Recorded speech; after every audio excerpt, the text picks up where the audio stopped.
চেতনা ছিল আমার একটাই। হযরত ওমর ফারুক রাদিয়াল্লাহু তাআলা আনহুর একটা কথা আছে, হাদিসের পাতার মধ্যে উল্লেখিত হয়। হযরত ওমর এসে রাসূল সাল্লাল্লাহু আলাইহি ওয়াসাল্লামকে একটা কথা বলেছিলেন, ইয়া রাসূলুল্লাহ, আলাসনা আলাল হাক্কি ওয়া হুম আলাল বাতিল। হুজুর, আচ্ছা বলেন তো, আমরা হকের উপর আর ওরা বাতিলের উপর, কথাটা ঠিক আছে কিনা?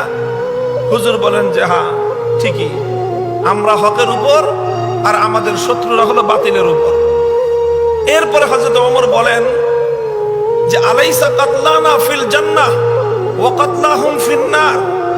হুজুর, আরেকটা প্রশ্নের জবাব দেন, আমরা হকের উপর থেকে যদি মৃত্যুবরণ করি তাহলে খোদার জান্নাত হবে আমাদের ঠিকানা, আর আমাদের প্রতিপক্ষ বাতিলের উপর থেকে যদি ওরা মরে তাহলে ওরা যাবে জাহান্নামে, কথা ঠিক আছে কিনা?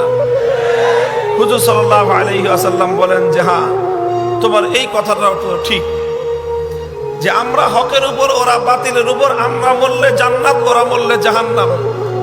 হযরত ওমর বলেন তাহলে ফালা মা নুতি হাযিহিদ দুনিয়া, তাহলে আমি কেন মাথা নত করব?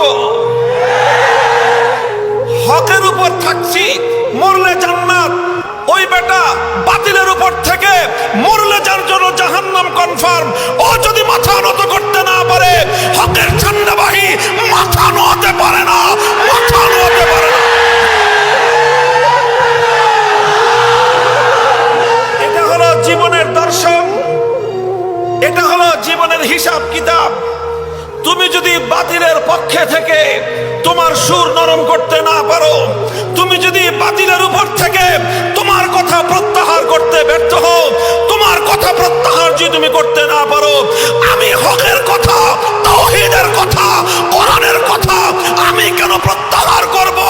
জীবন যাবে, রক্ত দেব, হকের পথ থেকে আমরা বিচ্যুত হতে পারি না।